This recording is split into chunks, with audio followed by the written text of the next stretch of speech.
Buenas noches. Siguiendo con el tercer módulo de este diplomado de Derecho Procesal Penal, hoy día nos toca ver en la última clase de este módulo las audiencias de prisión preventiva, las audiencias de tutela de derechos y la audiencia de constitución en actor civil. He tratado de tocar estos temas porque considero que para un abogado litigante es importante que sepa en qué momento puede plantear, por ejemplo, una tutela de derechos o en qué casos específicos procede la prisión preventiva, ahora que está aplicándose el Código Penal en todo el territorio de la República, el Código Procesal Penal, perdón, en todo el territorio de la República, y más aún también que se modificó el Código de Procedimientos Penales en 1940 como un decreto legislativo que trató de darle la oralidad, ¿no? a la denuncia del fiscal, ¿no? Mediante una audiencia de presentación de cargos, donde el juez va a decidir si efectivamente impone la prisión preventiva o no, cuando el fiscal formula su denuncia penal correspondiente. Entonces, vamos a ver, empezando esta clase, la audiencia de prisión preventiva, ¿no? Pero para ello tenemos que referirnos previamente a la investigación preparatoria, por cuanto esta audiencia de prisión preventiva se interpone o se solicita y se impone dentro de lo que sería ya la investigación preparatoria, cuando el fiscal formaliza cuando el fiscal expide su resolución de formalización y continuación de la investigación preparatoria, lo que antes en el Código de Procedimientos Penales de 1940 se denominaba detención judicial, ahora se denomina prisión preventiva. Entonces, cuando terminan las diligencias preliminares en un proceso o una investigación penal, el fiscal determina si va a formalizar la investigación preparatoria o va a decidir por la no formalización de la investigación preparatoria. Si decide el fiscal a formalizar la investigación preparatoria, en ese caso, en el mismo documento donde formula este requerimiento, tiene que solicitar o la prisión preventiva o en todo caso la comparecencia simple o restringida del denunciado según la gravedad de los hechos y según los elementos de convicción con los que cuente el fiscal después de haber efectuado unas diligencias preliminares. Entonces, antes de entrar en sí a la investigación, al tema de la audiencia de prisión preventiva, debemos señalar que la investigación preparatoria cumple diferentes roles de acuerdo a los sujetos procesales dentro de un proceso penal. Por ejemplo, el juez lo que persigue es reunir los elementos de convicción de cargo o de descargo. El fiscal, por su lado, en la investigación preparatoria, él va a decidir si formula o no acusación, como ya lo he señalado, y con relación al imputado, él va a preparar su defensa. Entonces, ¿cuál es la finalidad de la investigación preparatoria? La finalidad es determinar si la conducta constituye delito, si las circunstancias de su perpetración, la identidad del autor y la víctima y el daño ocasionado. O sea, tiene que verificar esos 4 presupuestos. Hola, ¿cómo estás? Determinar si la conducta imputada constituye delito, si las circunstancias de su perpetración, cómo se llevó a cabo el ilícito penal, la identidad del autor, de la víctima y el daño ocasionado. Dicho esto, entonces pasemos a ver lo que es la audiencia de prisión preventiva. Pero tenemos también que referir, antes de entrar a los presupuestos de la prisión preventiva, que la prisión preventiva es una medida de coerción personal que tiene ciertas características o ciertos principios, ¿no? La prisión preventiva tiene el principio de legalidad, tiene el principio de jurisdiccionalidad,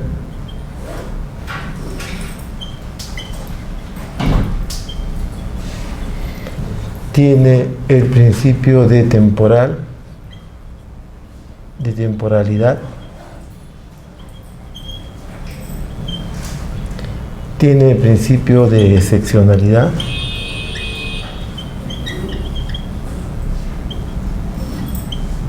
y tiene el principio de proporcionalidad.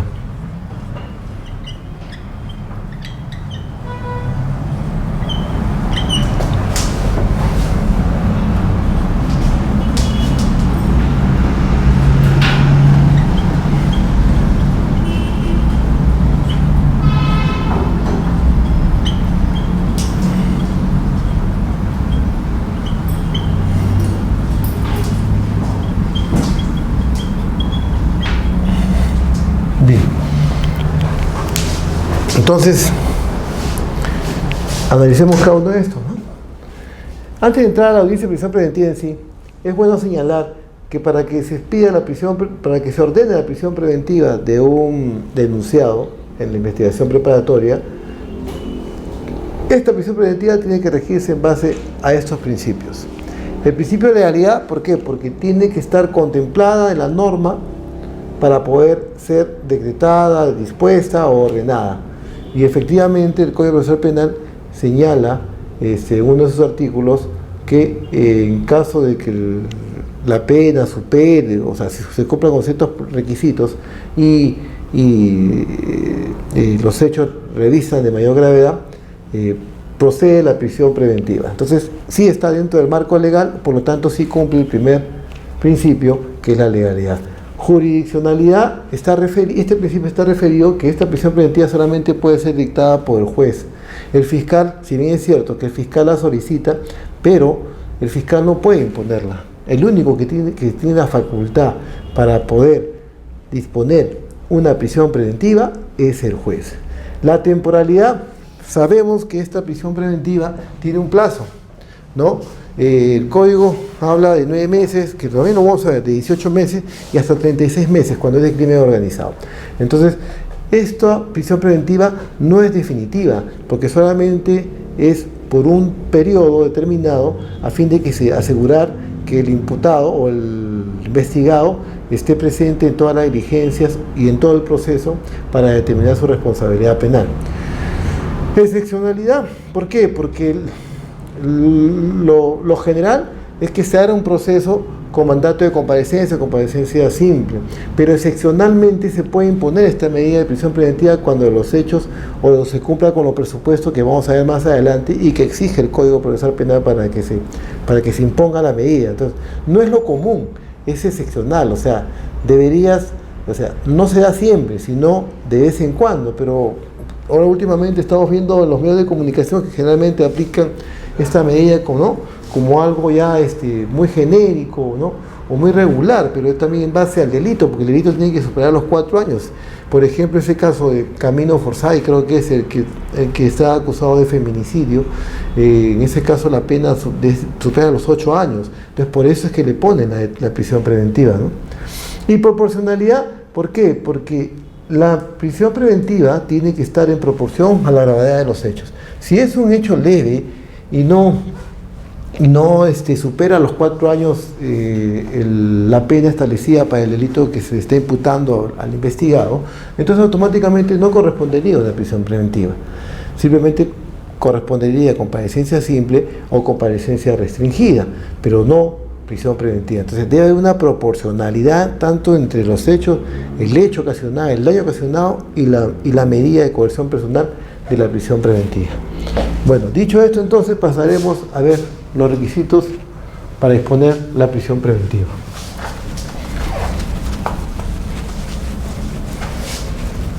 O llamada también detención judicial con el Código de Procedimientos Penales de 1940.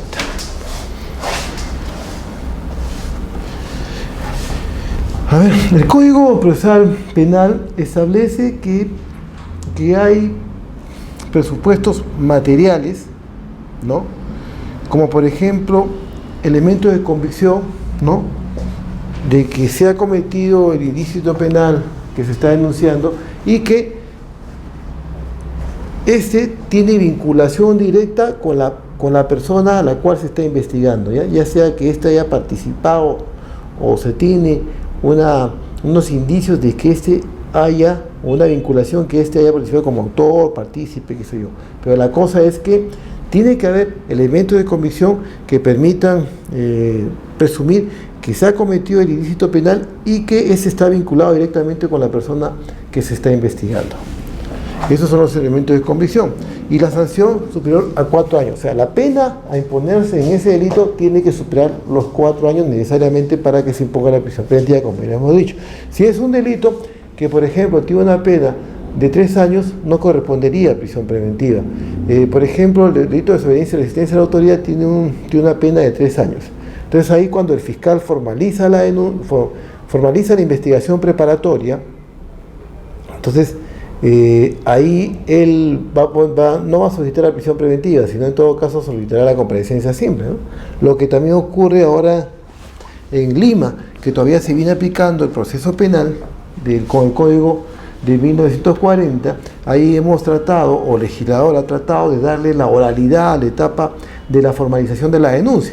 Pero cuando el fiscal denuncia, en su denuncia, el fiscal, en otros sí solicita la medida de coerción personal y pone prisión preventiva o coerción personal. Y hay una audiencia de presentación de cargos, y ahí el juez decide si en todo caso le va a imponer la medida de prisión preventiva o le impondrá comparecencia simple, porque también el juez puede considerar que no amerita una prisión preventiva, le puede dar comparecencia, depende del criterio del juez, ¿no?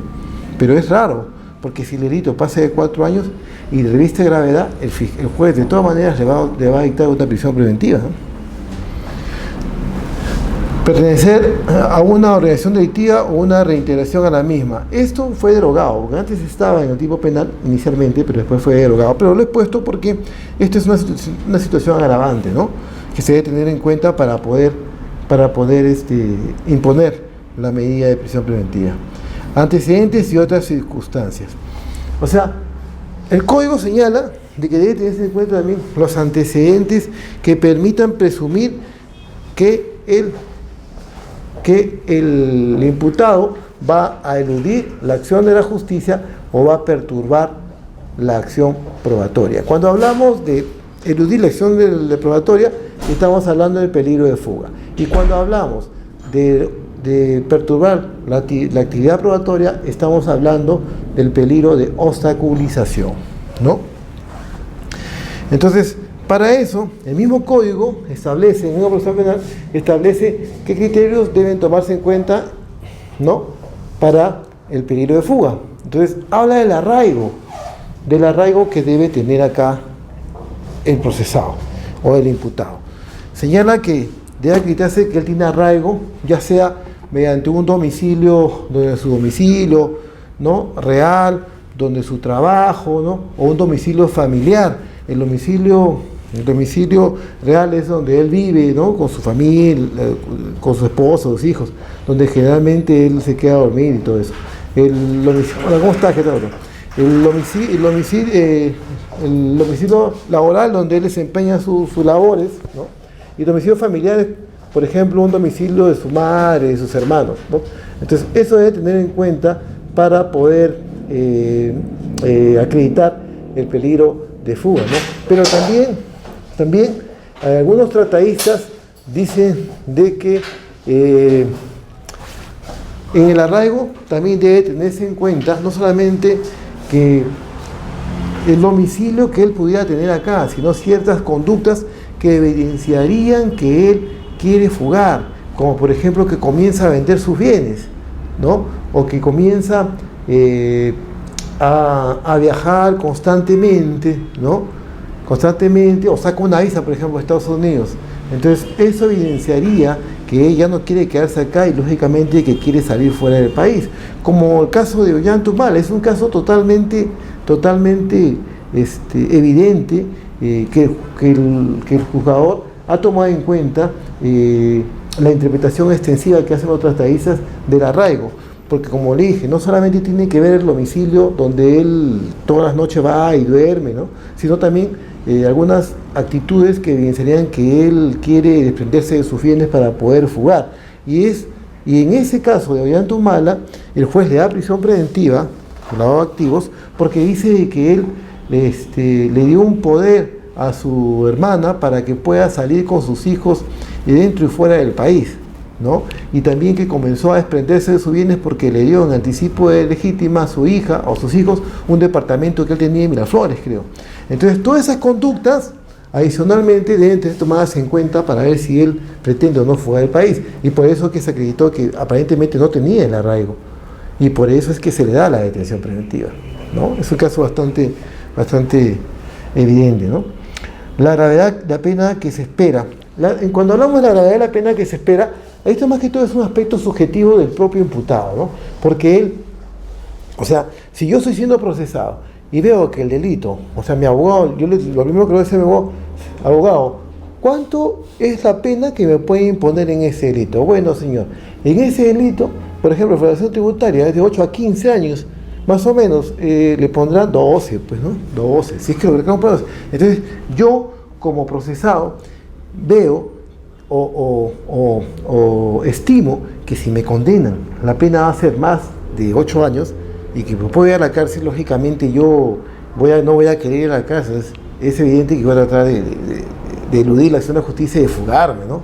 O esperar que prescriba, ¿no? Caso de Alan García no porque haya tenido responsabilidad, no estoy diciendo eso, sino de que operó la prescripción. Cuando en el primer gobierno de Fujimori se le procesó, eso fue y operó la prescripción, estuvo afuera bastante tiempo, ¿no? Entonces, es un tema más que todo subjetivo del propio imputado, que se ve amenazado con la imposición de una pena donde él va a ir a la cárcel por la gravedad del hecho. Entonces, él decide en todo caso ya eludir la acción de eludir la acción de la justicia, o sea, peligro de fuga, o en todo caso mantenerse oculto, ¿no? O en la clandestinidad. La importancia del daño y actitud del imputado. Esto tiene que ver cómo es que el imputado ha reaccionado frente al daño que ha ocasionado con el delito cometido. Por ejemplo, el juez también va a tomar en cuenta si, por ejemplo, un señor atropella a unas personas, pero no en estado de ebriedad, sino en completo estado sobrio, y lo deja abandonado, ¿no?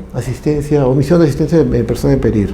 Entonces, tiene que ver todas esas circunstancias. Si cometió el delito, al menos le prestó auxilio o no, le importó un pepino, y el tipo se retiró del lugar donde ha ocurrido el hecho, ¿no?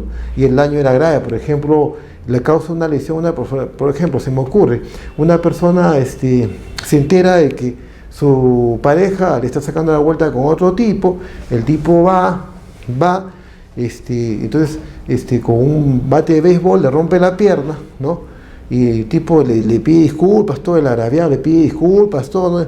Y el tipo lo deja tirado ahí, ¿no? En todo caso, o por ejemplo, el tipo tenía un carro, le rompe no sé, o sea, la cosa, o le rompe o le desinfla las llantas, o lo deja entrar, o le rompe las piernas y le deja un sitio abandonado, pues, donde nadie lo va a poder auxiliar.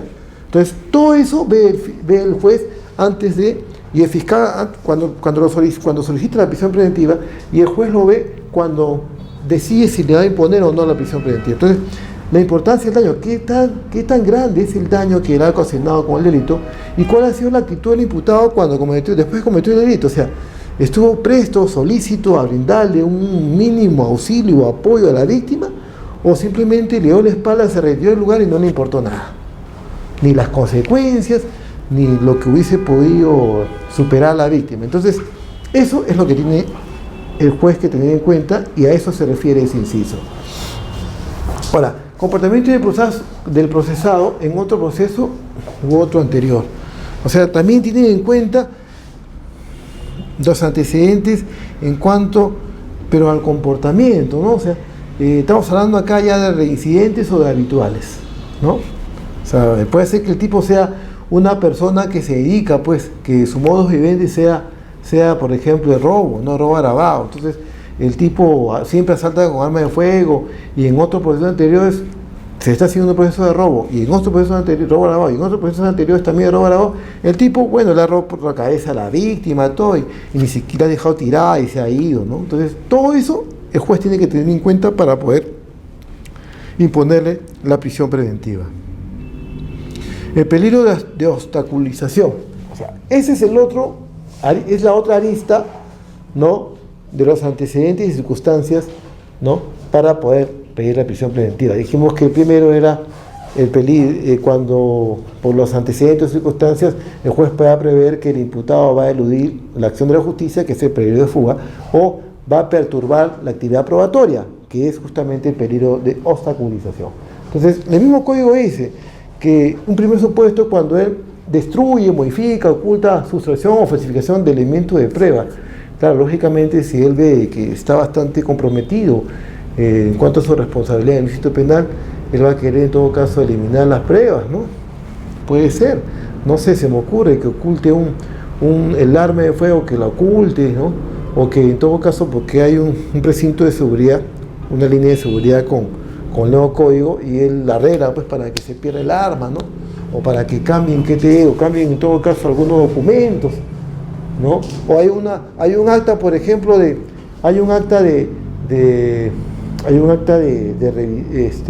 inspección personal, ¿no? Donde le encuentra, por ejemplo, el dinero que robó, y él la agarra y ve la forma de que esa acta sea incinerada, ¿no? Influir en coimputados o testigos o peritos. O sea, acá más que todo se refiere cuando el imputado, mediante ciertas artimañas, ¿no? O ciertas conductas, por ejemplo, amenaza a unos testigos y peritos, ¿no? Los llama o hace llamar por otra persona y dice que si declara en contra de tal persona le puede pasar algo a su familia, ¿no? O sea, más que todo ejerce presión e intimidación en estas personas para que puedan, ¿no?, atestiguar, o en todo caso rendir un peritaje, pero que le sea favorable, ¿no?, que no lo perjudique mucho. O inducir a otras personas a informar falsamente o que se comporten deslealmente, ¿no? Entonces, él también puede agarrar y puede comprar testigos, ¿no? Puede decir, ¿sabe qué, hermano? Yo te doy dinero y tú declara de tal forma en el juicio, ¿no?, que eso me va a ayudar, ¿no? O sea, o lo clásico, ¿no?, cuando dice, no, usted se le vio salir de tal, ¿cómo se llama? Lo que generalmente ocurre en las películas norteamericanas, ¿no? Usted, el día tal, ¿dónde estaba? A usted se le vio salir del edificio, ¿no?, de donde está el departamento de la víctima. No, yo estaba con mi conviviente. Se puede decirle a una persona que se va a pasar como su conviviente, por ejemplo, se me ocurre, ¿no? Y puede decir, no, yo estaba con él. Sí, yo toda la noche estuve con él. O sea, es cuando tú puedes agarrar y puedes inducir a personas que informen falsamente y que creen una historia o que digan cosas que no son ciertas, que son falsas, para que te pueda ayudar en tu defensa, ¿no? ¿Hasta acá alguna pregunta sobre los presupuestos de la prisión preventiva? ¿No? Ya, seguimos entonces. ¿Quién solicita la prisión preventiva? La solicita el fiscal. O sea, como yo lo dije al comienzo, el juez es el que decide si va o no a la prisión preventiva. Pero ¿quién la solicita? El fiscal. No la puede solicitar la parte agraviada, sino únicamente el fiscal. El fiscal es el único que está facultado para solicitarla. ¿Quién dicta la prisión preventiva? El juez de investigación preparatoria. No hay otro, ¿no? El juez de investigación preparatoria. ¿Cuándo se realiza la audiencia de prisión preventiva? Dentro de los 48 horas desde que el fiscal formaliza la investigación preparatoria. O sea, rapidísimo. Dentro de los 48 horas tiene que convocar a la audiencia para de una vez definir si le impone o no la prisión preventiva, ¿no? ¿Quiénes deben asistir obligatoriamente a la prisión preventiva? El fiscal, el imputado y su abogado defensor. Eso lo hemos visto también como el presidente, por ejemplo, regional, el presidente regional de Callao, ¿no? Félix Moreno, que también él estuvo presente con sus abogados, todo al final ordenó su prisión preventiva, después la revocaron y salió, pero ellos estuvieron presentes, ¿no? Desarrollo de la audiencia. Primero se identifican las partes, se cede el uso primero al fiscal, ¿no?, para que presente sus cargos y justifique, fundamente por qué se le debe imponer prisión preventiva, ¿no?, al imputado, ¿no? Fundamente su requerimiento de prisión preventiva. Se le concede el uso de la palabra al abogado defensor del imputado para que contradiga los argumentos, ¿no?, los argumentos de la prisión preventiva. Se le concede el uso de la palabra al imputado para que se narre sobre hechos y el juez resuelve en ese acto la prisión preventiva. Lógicamente que la prisión preventiva es un juicio, es una audiencia, pero totalmente larga. O sea, no crean que 1 hora, 2 horas, no. Ustedes han visto en televisión, por ejemplo, el caso de Jan Tumala, que regresaban, venían, ¿no?, y así. Puede durar varios días, ¿no? Claro. Varias sesiones. Claro, es una sola, pero puede durar en varias sesiones. Claro, o sea, pero no es que sea varias audiencias, no, es una sola audiencia, pero en varias secciones se suspende también. Claro. Ahora, pero yo me acuerdo que en el caso de John Tumala se le cuestionaba mucho al fiscal porque el fiscal traía a colación para sustentar su requerimiento de prisión preventiva los casos de Madre Mía, ¿no? Que dice que se habían comprado un testigos, todo. Pero al final de cuentas eso no tenía nada que ver con el proceso. Claro, o sea, no tenía nada que ver. O sea, ahí yo creo que en realidad la defensa del expresidente estaba bien, porque eso no tenía nada que ver con el tema de investigación, ¿no? Ahí sí justificaba, como yo les dije hace un momento, que él estaba tratando de desprenderse de sus bienes, ¿no? Pasándole en anticipo a herencia a sus hijas, su departamento de Miraflores. También había dado un poder para que un familiar saque un permiso de viaje. Para que su hermana pueda viajar tanto al extranjero como en el interior del país con sus hijas. Con las hijas, ¿no? Claro, con las hijas, pues. Permiso de viaje. Claro, una autorización de viaje menor. Se encontraban en el extranjero. Claro, y aparte por Nadine dice por el trabajo que consiguieron en la FAO y que era una manera de poder salir. Había indicios, elementos que hacían pensar de que podía darse la Un típico ejemplo, pero no estaba vigente el Código Procesal Penal, estaba vigente el Código de Procedimientos Penales de 1940, pero si ese hecho, ¿no? O ese caso se hubiese dado ahora, era evidente que le iban a poner la prisión preventiva, pero sí le pusieron preventiva. Es el caso de Manrique, acuérdense, que Manrique falseó todo un matrimonio con su secretaria, una chica, para poder salir del país, ¿se acuerdan? Pero al final lo detuvieron, ¿se acuerdan? Ese caso fue muy sonado. Claro, pero todo el mundo sabe que Manrique es homosexual. Entonces él hizo la finta que se casó, todo, porque ya las personas de CLAE estaban totalmente desesperadas porque habían perdido todo su dinero. Había mucha gente que había salido del trabajo, a su dinero de jubilación lo había ingresado al CLAE, y entonces como ya la gente se veía encima, el tipo quería salir, ¿no? Y por eso idea todo el matrimonio, inclusive salió en los medios de comunicación que se había casado a la fiesta y todo, y cuando va a salir ahí lo detienen. Claro, es una forma de poder crear las circunstancias para poder escapar, ¿no? Es un caso bien sonado, ¿no? El de Manrique. Me voy a decirle, pero lo voy a comentar así a grosso modo. Luza ya murió. El psicólogo Luza, que le conté de la vida real, ya falleció ya. Es Américo Luza, Segismundo Luza creo que es. Búscalo en internet. No, ya hace buen tiempo falleció. 4 años 4 años preso. Y de ahí salió y volvió a dictar clases. Pero una persona muy inteligente, muy inteligente. Bueno, desarrollo de la audiencia, el juez resuelve. ¿Cuál es la finalidad de la prisión preventiva? Como le dije, pretende asegurar la presencia de diputados del procedimiento penal, pretende garantizar una investigación de los hechos en debida forma por los órganos de persecución penal y pretende asegurar la ejecución penal. Pero hemos dicho que esta medida es excepcional, o sea, no debe ser lo común, sino es excepcional y es temporal, también hemos dicho, porque tiene un plazo, ¿no? Que el mismo código, ¿no?, lo establece. Y es así que el código va a establecer que el plazo es de 9 meses, el plazo normal. Después viene un plazo de 18 meses para plazos complejos. Y cuando se trata de casos de crimen organizado, el plazo es de 36 meses. ¿No? Y acá ponemos. Cuando se trata de crimen o caso de crimen organizado, el plazo es de 36 meses. ¿No? Ahora, ¿qué pasa si después de estos plazos no hay sentencia? No hay sentencia. Entonces, ¿qué sucede ahí? Simplemente tiene que darle libertad. No queda otra. Porque supuestamente la prisión preventiva, el plazo de prisión preventiva es para garantizar precisamente que esté el inculpado presente en la audiencia, ¿no? Que reciba su sentencia. O sea, que esté dentro de todo el proceso y que reciba su sentencia ahí presente. Pero si no hay sentencia, entonces la prisión preventiva simplemente cesa y tiene que salir inmediatamente. No hay más, ¿no?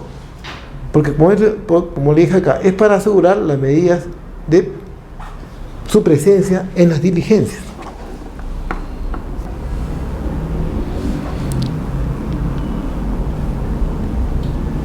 Puede variar también, el juez puede variar también, ¿no? La prisión preventiva por el pago de una caución, ¿no? Puede también ordenar que el fiscal que el imputado no se comunique con otras personas, ¿no? Para garantizar, ¿no? El mal funcionamiento o el secreto de la investigación. Ahora, lo que yo quería comentar es acá el plazo, que es bueno que lo sepa, ¿no? El plazo de la prisión preventiva. Ya hemos dicho que es 9 meses en casos comunes, 18 meses casos comunes, 9 meses, 18 meses en casos complejos. Y hemos dicho que son 36 meses cuando son casos de crimen organizado. Doctor, Sí. ¿hay una definición exacta de crimen organizado en el código? No. Hay una ley, la ley de crimen organizado, ahí lo define. Claro, ahí la define el crimen organizado, que tiene una estructura, ¿no? Que son personas que ya son... Características. Claro. Ahí, en el código no. Ahí lo establece. Es algo nuevo. Claro. Entonces, pero a lo que iba yo, ¿no? Esto es plazo. Pero hay una prórroga, o sea, el fiscal puede solicitar la prórroga de la prórroga de la prisión preventiva, ¿no? Y entonces, ¿qué dice el fiscal? El fiscal dice que cuando hay circunstancias que impidan, ¿no? Que impidan la prolongación de la investigación, ¿no? Y que permitan prever también, y que haya circunstancias que el autor o el imputado puede eludir la acción de la justicia, yo puedo pedir la prórroga, pues. Pero ¿cuánto? O sea, tú la puedes pedir cuando venza, la puedes pedir en 72 horas, tiene que ver la audiencia. Y el juez va a convocar una audiencia en 72 horas después que el fiscal pida la prórroga, y ahí va a decidir si efectivamente la da o no. Pero se entiende que la prórroga tendría que ser un periodo adicional a esto, ¿no? A lo que ya está acá establecido. Entonces, cuando me va a caer ahorita, cuando pide la prórroga y el juez se la da, entonces acá dice que procede ¿qué? 9 meses. O sea, puede pedir una prórroga de 9 meses más, cuando estamos hablando de delitos comunes. Cuando habla de casos complejos, procede también una prórroga por 18 meses, ¿no? Y cuando hablamos de casos de crimen organizado, acá ya no es 36 meses, acá son 12 meses, ¿no? ¿Cómo le digo? O sea, está por vencerse el plazo, ¿cómo se llama?, de la prisión preventiva, y el fiscal considera de que deben actuar esas diligencias, pero hay circunstancias que van a impedir que se actúen dentro del plazo que ya está por terminar, y que esto puede contribuir a que el imputado pueda eludir la acción de la justicia. Ya, señor juez, pido la prórroga de detención preventiva, ¿no? Entonces el juez recibe la solicitud y señala una audiencia en 72 horas. Igualito, escucha al fiscal, habla de aparte, el acusado tiene que ir con su... el acusado tiene que estar con su defendido, o en todo caso está el abogado, ¿no? Y ahí se define, el juez en ese mismo momento define si le impone o no una prórroga de la prisión preventiva. ¿La prórroga cuántas veces? Porque solo una vez. Una vez nada más. Una vez. No puede, ¿cómo se llama? No puede pedirse varias veces. Pero hay una ejecutoria, claro. Yo me acuerdo, porque yo tuve un caso así de prisión preventiva, donde, como les comenté, que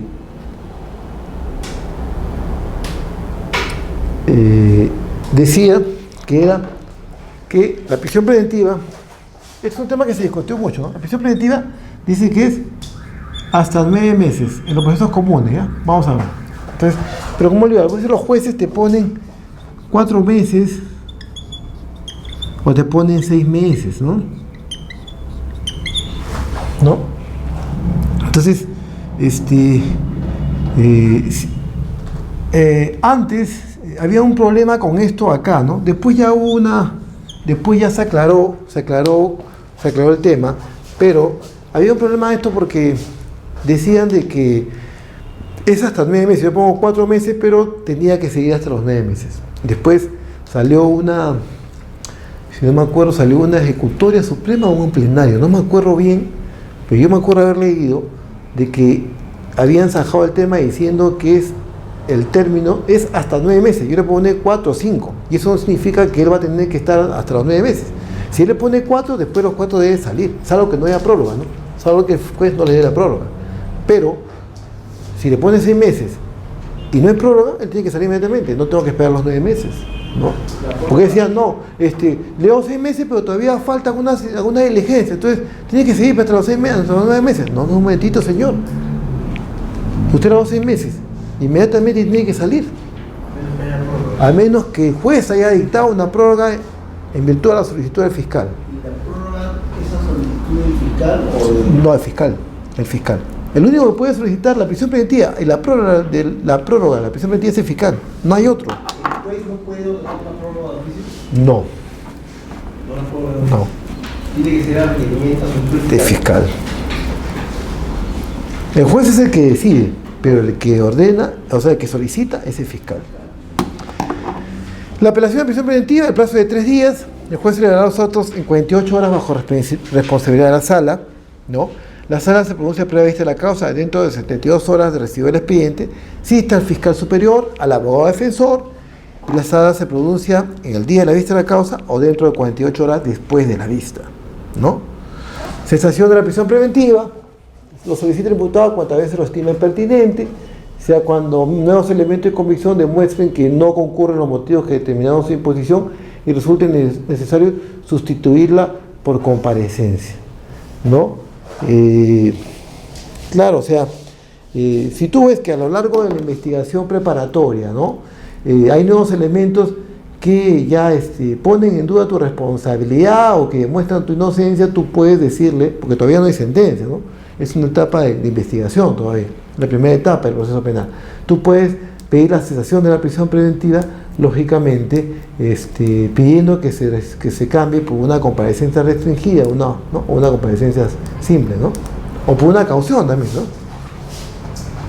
Además debe tener en cuenta, para pedir la cesación preventiva, para que el juez ordene la cesación de la prisión preventiva, las características personales del imputado, el tiempo transcurrido desde la prisión preventiva y el estado de la causa.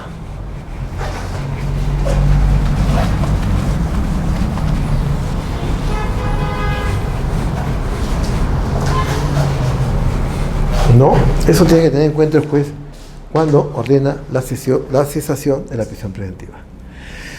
Eso es en cuanto a la prisión preventiva, pero quería tocar también, porque tengo que tocar el tema del decreto legislativo 1194, que es el delito de flagrancia, que ahí la prisión preventiva se solicita, ¿no?, con el requerimiento fiscal, ¿no?, después de 72 horas, y después de 48 horas el juez tiene que decidir si le impone o no la prisión preventiva, ¿no? Esto ya lo hemos visto, pero de todas maneras es un recordatorio.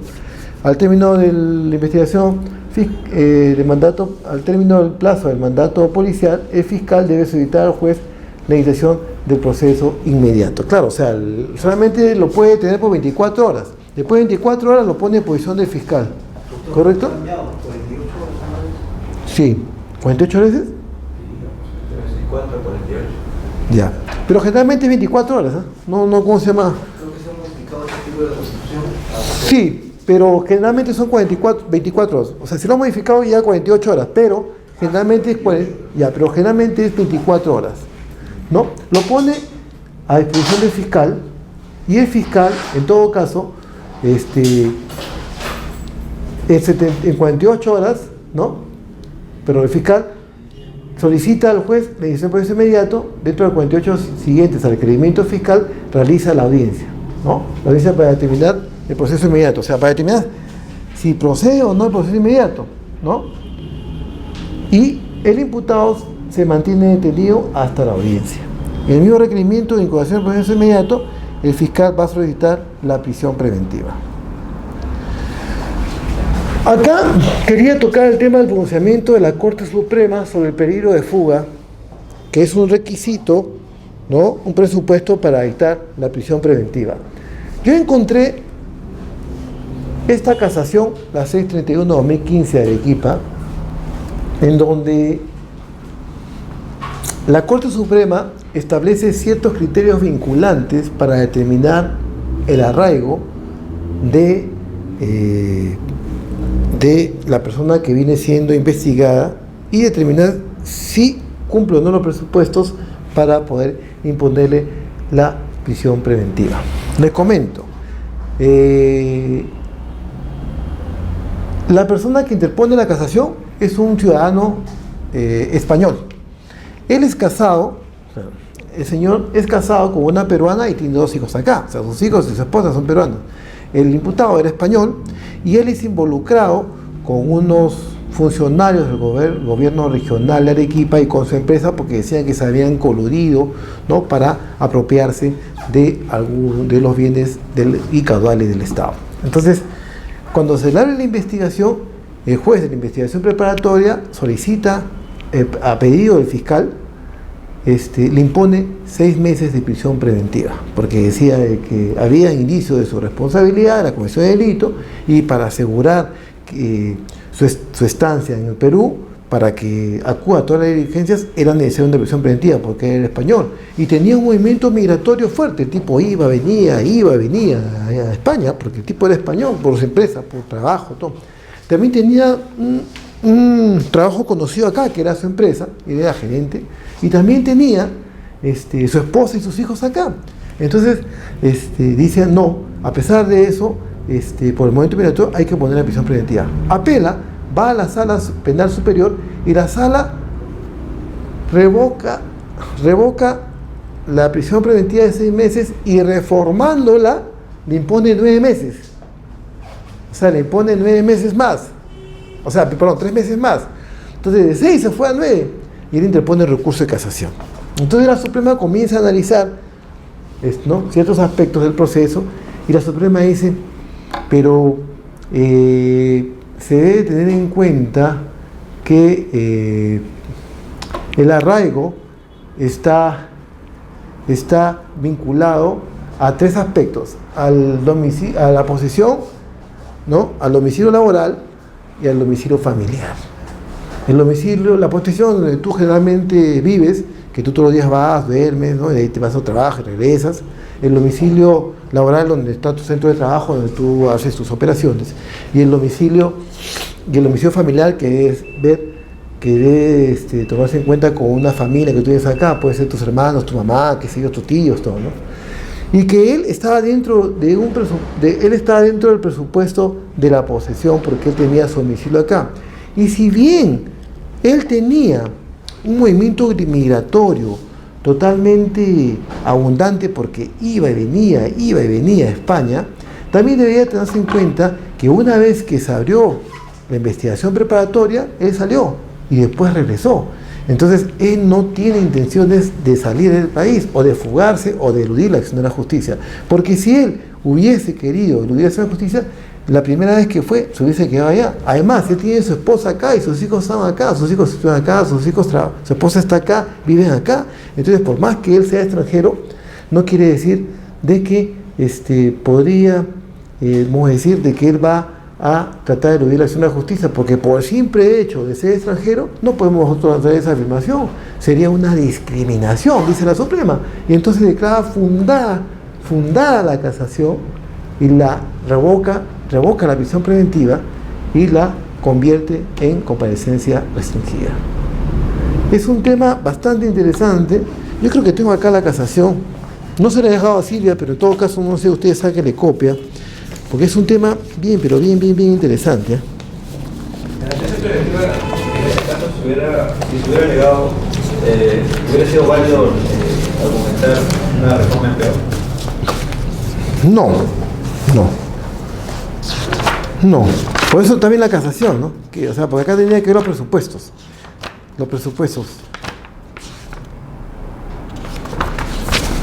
¿A quién se la doy? ¿A quién se la doy la...? ¿Sí? Es interesante esta casación. Es buena que la tenga, ¿eh? Se la va a servir. Sáquele copia y se la das a tu compañero.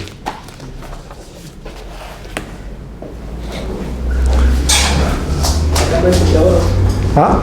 ¿No hay copiadora? No sé. No sé, pero ahí ya ustedes, para que ustedes la tengan, ¿no? Entonces, esta canción es bastante interesante. Ahí están los argumentos. Léanla, por favor, porque es interesante. Léanla. También, una pregunta ahí. ¿Alguna pregunta hasta acá de la prisión preventiva para pasar a la audiencia de tutela?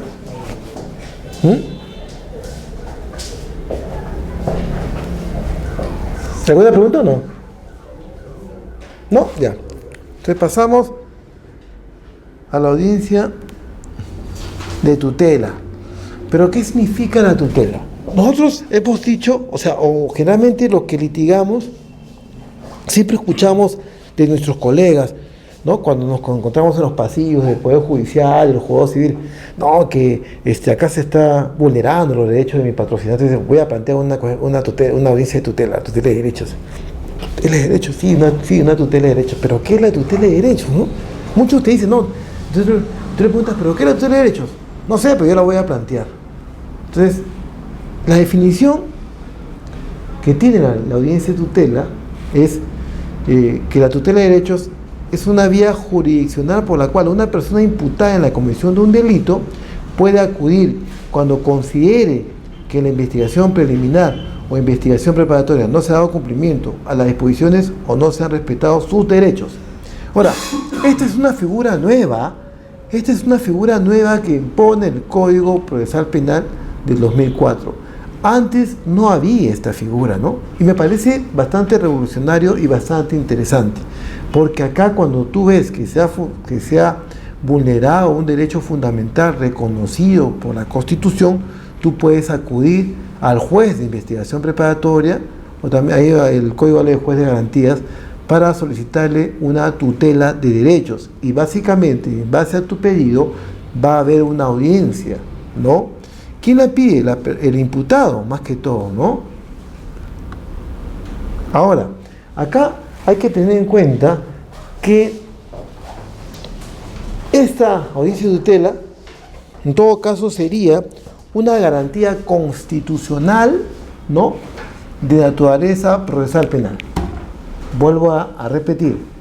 En resumidas cuentas, la tutela de derechos es una garantía constitucional, ¿no?, de naturaleza procesal penal, porque permite a la persona que se ha visto vulnerada en sus derechos fundamentales reconocidos por la Constitución recurrir al órgano jurisdiccional para que haga, para que él pueda previa audiencia, y si acepta la tutela de derechos pueda corregir el error, pueda dictar medidas de protección o pueda subsanar cualquier omisión respecto a unas disposiciones legales que no se han cumplido dentro del proceso o algunas medidas limitativas de derechos que estén en contra de la persona, ¿no?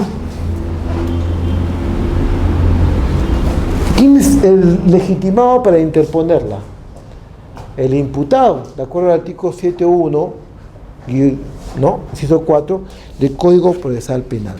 Pero acá yo quiero detenerme un momento para poder comentar algo que yo pude advertir en una lectura que me dieron hace tiempo en un curso que yo llevé.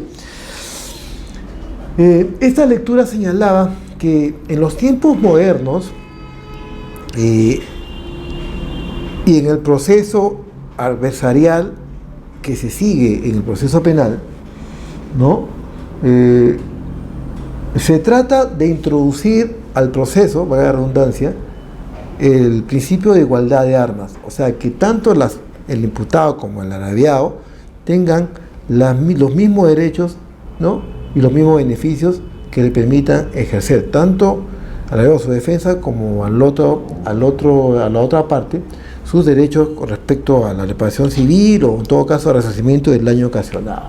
Entonces, bajo esa premisa, si es así, entonces el agraviado, ¿no?, también podría ser objeto de formular esta tutela de derechos. Es un tema que era bastante discutido en la doctrina, porque decía que en base al principio de igualdad de armas y en base a una interpretación sistemática, ¿no? Y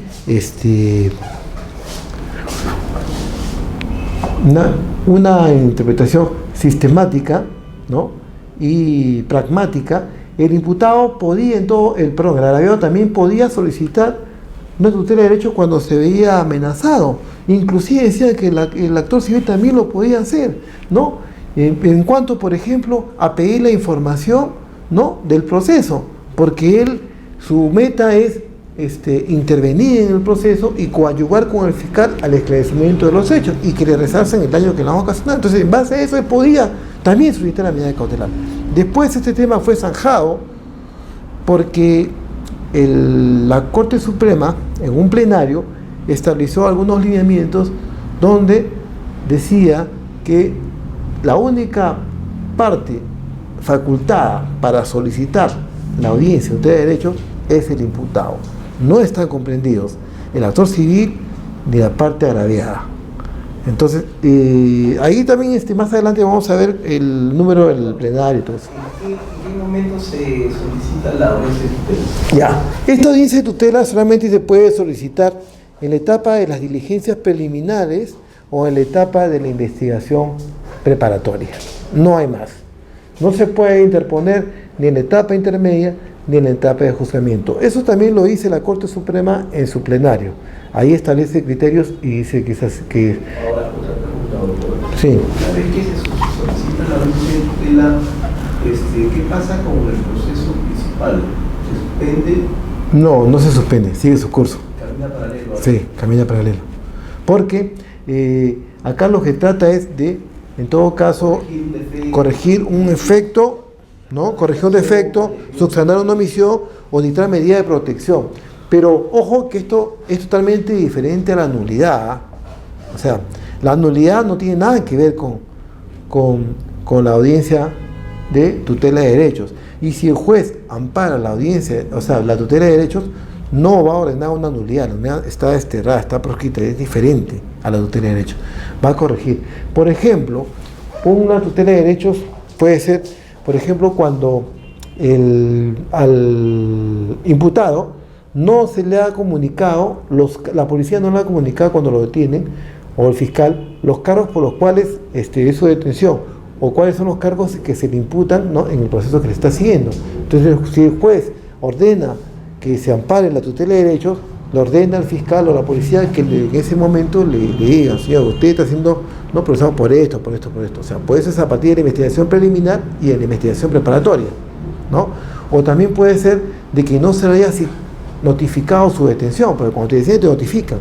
Entonces le puedo ordenar al fiscal que en ese momento se le notifique, ¿no? O puede también haber medidas limitativas de derechos como embargo, ¿no? Que levante el secreto de las comunicaciones. Entonces el juez puede ordenarle, ¿no? Que cesen ya, en todo caso, o que corrijan esas medidas limitativas de derecho. Entonces a eso va. Pero no, por ejemplo, cuando tú quieres, por ejemplo, pedir o solicitar o pretendas que se declare la ineficacia o la invalidez de un medio probatorio, eso no, ahí no va la tutela de derechos. Y más adelante vamos a ver en qué caso no procede, ¿ya? Pero es, como le digo, o sea, la tutela de derechos no tiene nada que ver con la nulidad y corren en forma paralela, ¿no? ¿Quién es el órgano competente para ver, ¿no? La tutela de derechos? Es el juez y de investigación preparatoria, ¿no? Y el que lo plantea, como hemos dicho, es el imputado. ¿En qué momentos puede ejercer? Se puede efectivizar en las diligencias preparatorias, en las diligencias preliminares o durante la investigación preparatoria, lo que usted me preguntó. Solamente en esos dos momentos. O sea, acá debemos agregar, en todo caso, acá, ¿no? Que esto no procede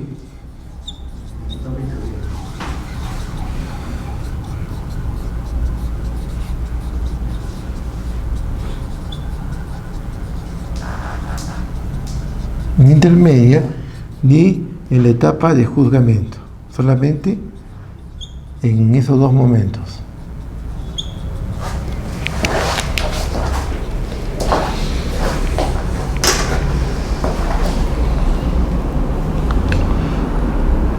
Casos en los que procede.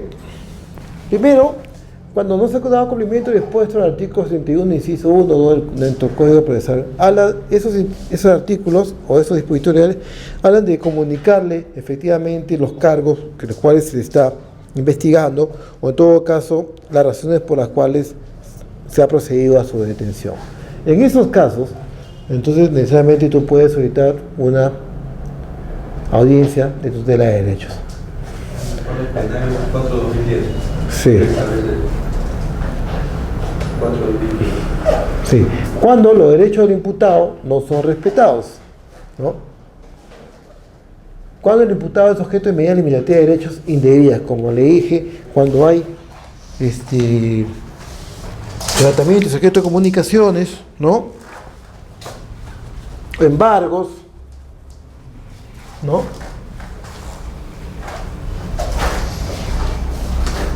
Pero como le dije, esto no acarrea la nulidad. La nulidad no tiene nada que ver con la limitativa de derechos, con la audiencia de tutela de derechos. No tiene nada que ver, son dos cosas muy distintas. Cuando hay requerimientos ilegales, ¿no? Por ejemplo, una detención en fragancia indebida, por ejemplo. Ahí tú puedes solicitar esto, ¿no? Requerimiento ilegal, por eso requerimientos ilegales. Objeto de la petición: subsanar la omisión, lo he dicho, es reparatoria, ¿no? Por ejemplo, ya puse el ejemplo de que no se le comunica, pues, ¿no?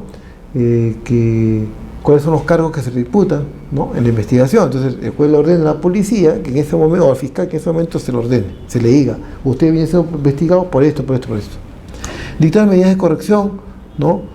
Cuando justamente el fiscal, por ejemplo, también no ha procedido a leerle sus derechos, ¿no? O no se le puso un abogado de su elección, ¿no? Él no tenía abogado, se ordena que se le ponga un abogado de su elección, ¿no? O no se le permitió, por ejemplo, que él escoja un abogado para que lo pueda asesorar en la investigación. Entonces ahí se le pregunta si tiene un abogado de selección, y si no, ya se le pone un abogado de oficio, ¿no? Dictar medidas de protección, hemos dicho cuando son embargos, levantamientos de comunicaciones, ¿no? Que atentan contra sus derechos, ¿no? Entonces ahí tú puedes agarrar y pedir al juez que cese, en todo caso, esas medidas limitativas de derechos. ¿Cuál es el procedimiento? ¿No? Solicitud de tutela, aceptación y fijación de fecha y hora para la audiencia. O sea, una vez que él recurre al juez, el juez va a citar, ¿no? Para una fecha y una hora para que todos concurran. Pero puede también el juez rechazar la audiencia, puede decir: ¿sabe qué? No, esto no cumple los presupuestos de la audiencia de tutela de derecho, te lo rechaza.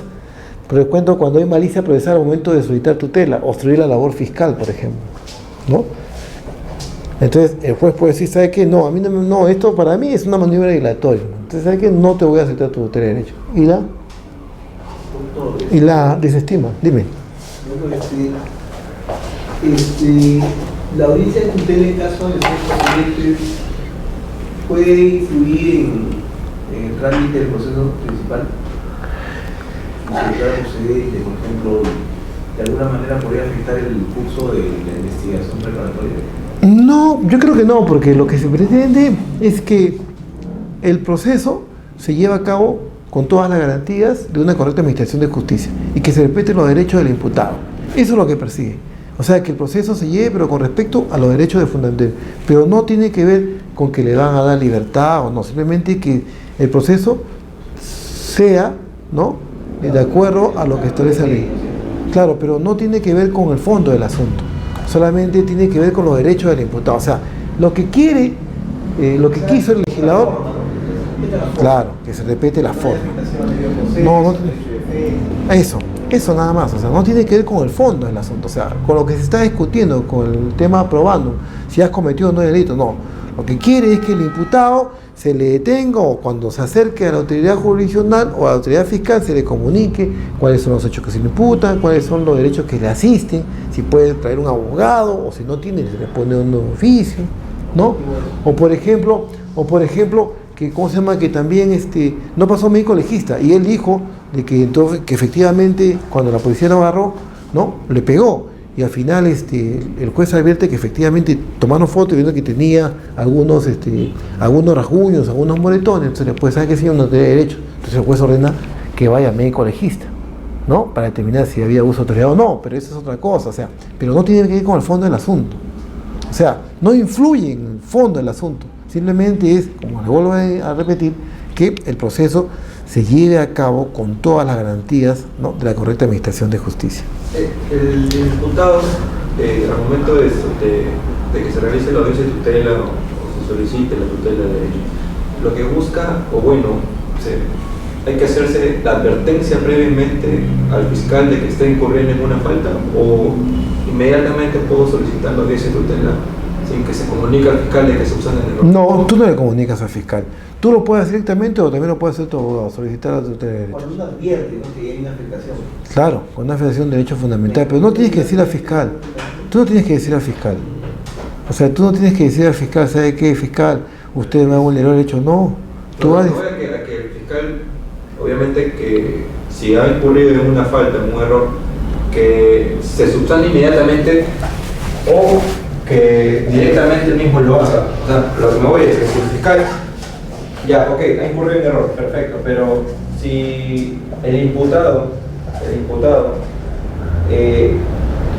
cabría la posibilidad, o bueno, es obligatorio de que le diga, señor fiscal, subsane el error, ¿tendría que ser así de esa manera? ¿O puede él mismo recurrir a la tutela, a la audiencia de tutela de derechos y decirle al juez de la investigación preparatoria de que solamente se subsane inmediatamente?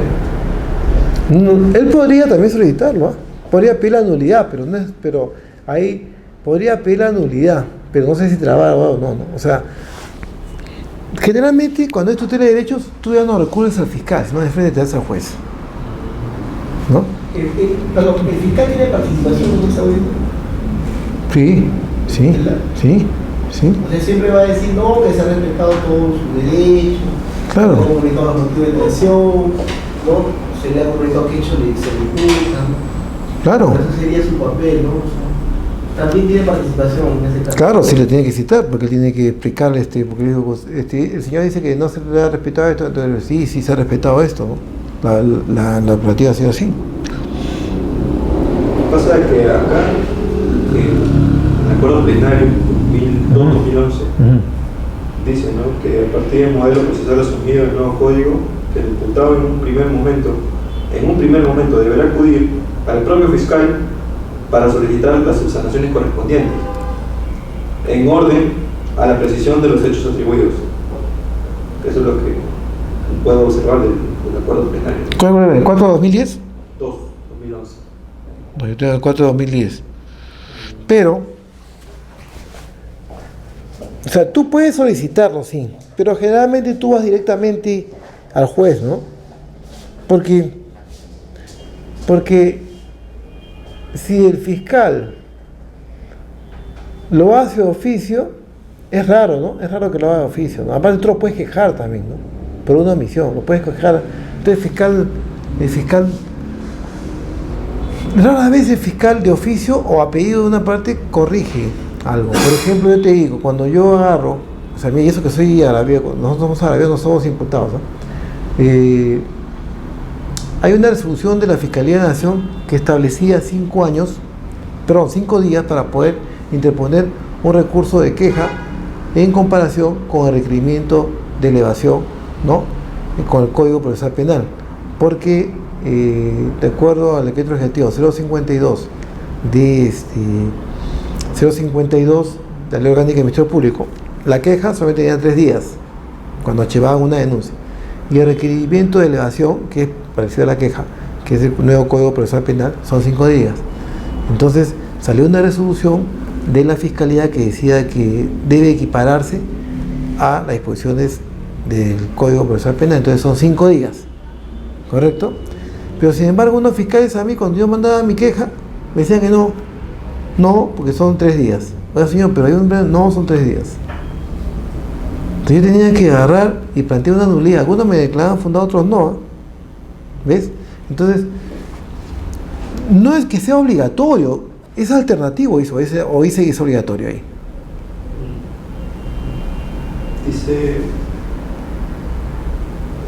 bueno, en la misma línea dice, muy excepcionalmente ante la desestimación del fiscal o ante la reiterada falta de respuesta por aquel, y siempre frente a una omisión fáctica, patente o ante un detalle de hecho, plantea para ser calificados, ¿no? Pero dice que es facultativa que ocurra al... Deberá acudir. Deberá. O sea, no es obligatoria. Claro, deberá. O sea, yo quiero voice, no. O sea, no me obliga, ¿no? Si tiene la obligación de cumplir, ¿no? Ahí sí, pero generalmente esto lo plantea directamente entre el juez. O sea, está limitado básicamente para que lo solicite el imputado. El imputado, o sea, de acuerdo al código, al código procesal civil solamente puede ser imputado, pero había una tendencia en la doctrina, como le dije, que podía ser el agraviado. Claro, lo que tiene es que trata, como estamos en un derecho, en un proceso adversarial totalmente garantista, se busca que el imputado sea procesado, investigado y juzgado dentro de las formalidades de la ley, ¿no? Que no se vulnere de un derecho fundamental, ¿no? Como usted dice, el debido proceso, principio de doble instancia, ¿no? Derecho a la defensa, ¿no? Todo eso, ¿no? Igualdad de armas, ¿no?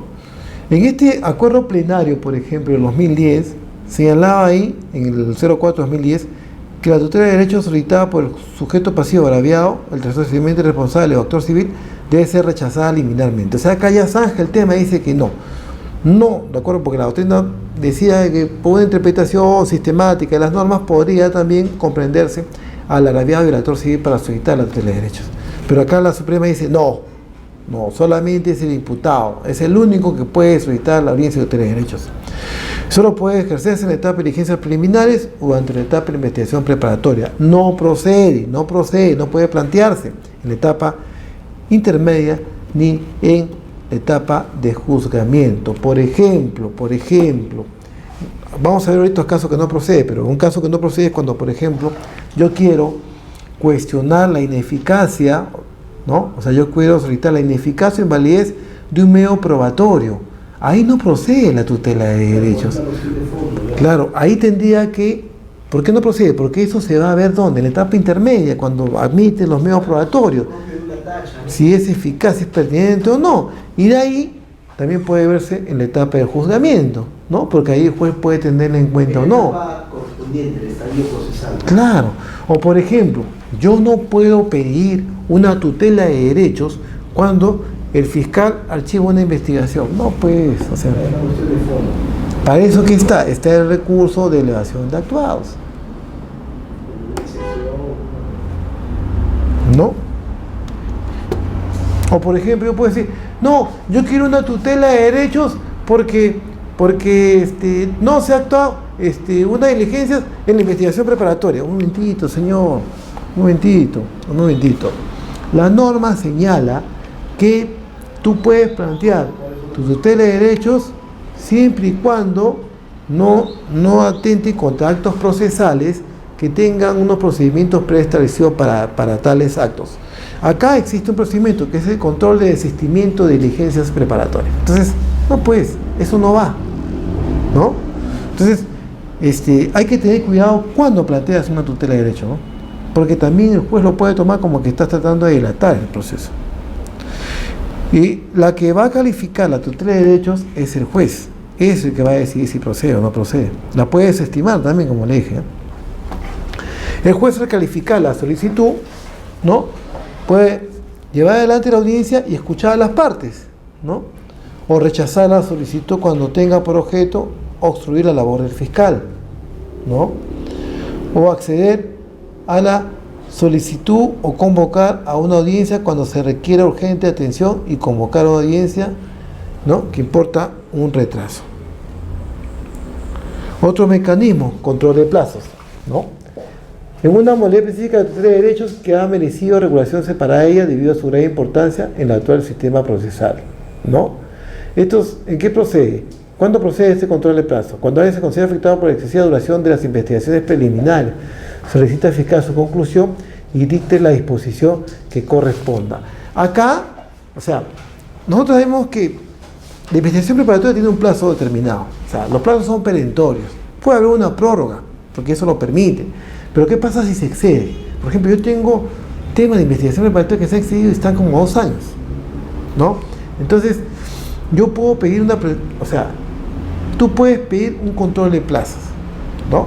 Entonces, ¿qué pasa si el fiscal no te hace caso? Te vas al juez, el juez puede ordenar ya, ¿no? En ese caso sí tú puedes ir al juez y el juez puede suplir al fiscal, ¿no? Entonces, para que se pronuncie en todo caso, y el fiscal no se pronuncia, o sea, para que el fiscal formalice la investigación preparatoria, por ejemplo, y no lo hace.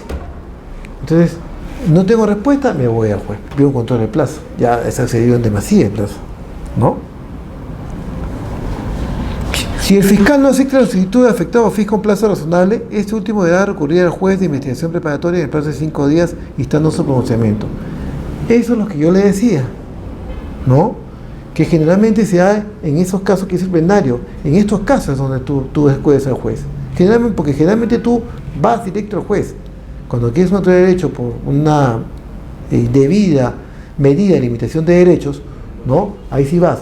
Pero cuando, por ejemplo, hablamos de control de plazo, ahí sí, tú vas al juez. Si el fiscal no te dice, ya, sí, no, si voy a formular todo, ¿no? Ahí el juez resuelve con la participación del fiscal y del solicitante, ¿no? Y en segundo supuesto, es cuando venció los plazos previstos, si el fiscal no da por concluida la investigación preparatoria, las partes pueden solicitar su conclusión también al juez. O sea, puede también recurrir al juez, ¿no? Ya. Primero, un primer momento es para formalizar la investigación preparatoria. O sea, las diligencias preliminares te dilataron demasiado y no solicita, no formaliza. Entonces le pide, señor fiscal, ya se ha excedido la diligencia preliminar, por favor formalice. No tiene respuesta, se hace loco, entonces ahí le acude al juez y el juez ya, ¿no? Va a una audiencia para que se pronuncie. Y el segundo supuesto es cuando se abre una investigación preparatoria, pero pasa el plazo de la investigación preparatoria y el fiscal no se pronuncia, o sea, no hay una conclusión de la investigación preparatoria. En ese caso también tú puedes, si el fiscal no se pronuncia o no respeta, señor fiscal, 120 días, no, ya con la prueba todo ya se excedió, yo quiero que usted expida la disposición de conclusión de investigación preparatoria para pasar a la siguiente etapa, que es la etapa intermedia, ¿no? El fiscal se hace loco, no contesta, ¿no? Entonces ahí tú recurres al juez y el juez ya cita, ¿no? A una audiencia.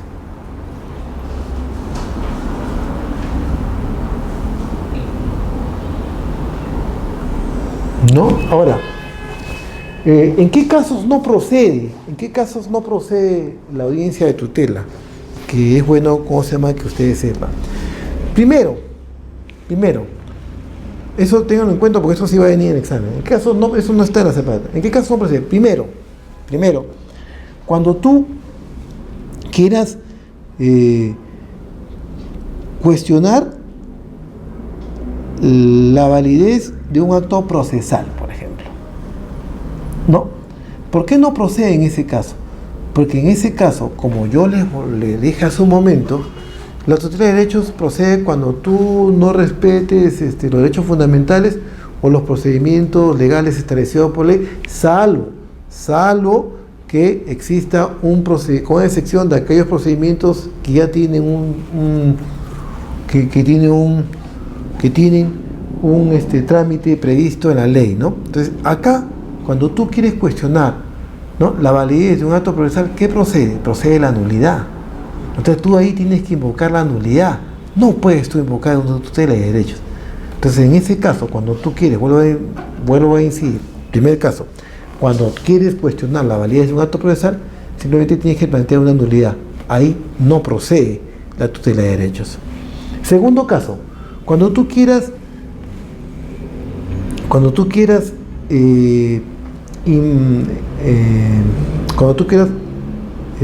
plantear la ineficacia o invalidez, ¿no?, de un medio de prueba de convicción, también no procede, porque como ya lo hemos dicho, esa situación se va a evaluar tanto en la etapa intermedia o en la etapa de juzgamiento, ¿no? Porque en la etapa intermedia es donde el juez admite las pruebas y verifica si son conducentes y si son pertinentes.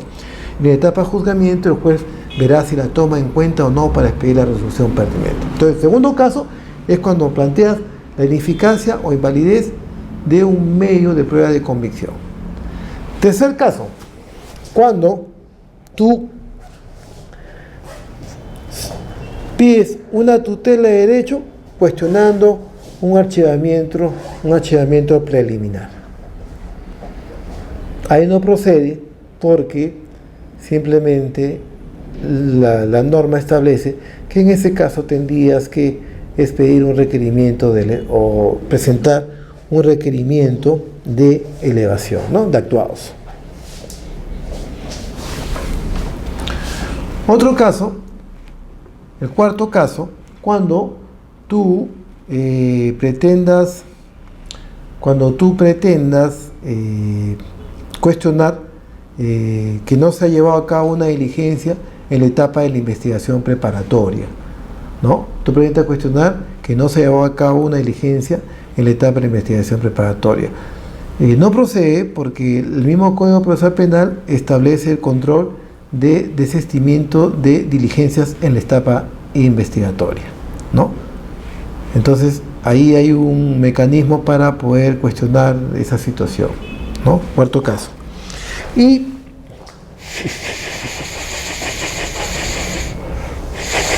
el último caso, el último caso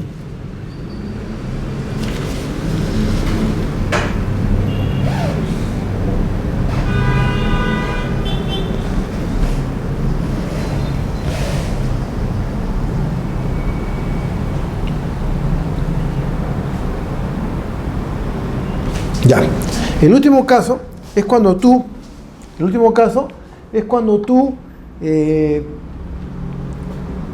cuestionas la inaplicación de una norma en un proceso, ¿no? O sea, tú cuestionas la inaplicación de una norma, ¿no? En un proceso, ¿no? Por la autoridad respectiva. En ese caso no procede, pues, porque ahí procedería en todo caso una acción popular o una acción de inconstitucionalidad.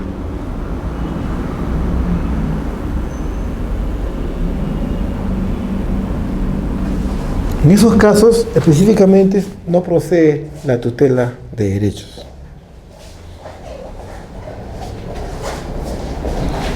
¿Alguna pregunta hasta aquí?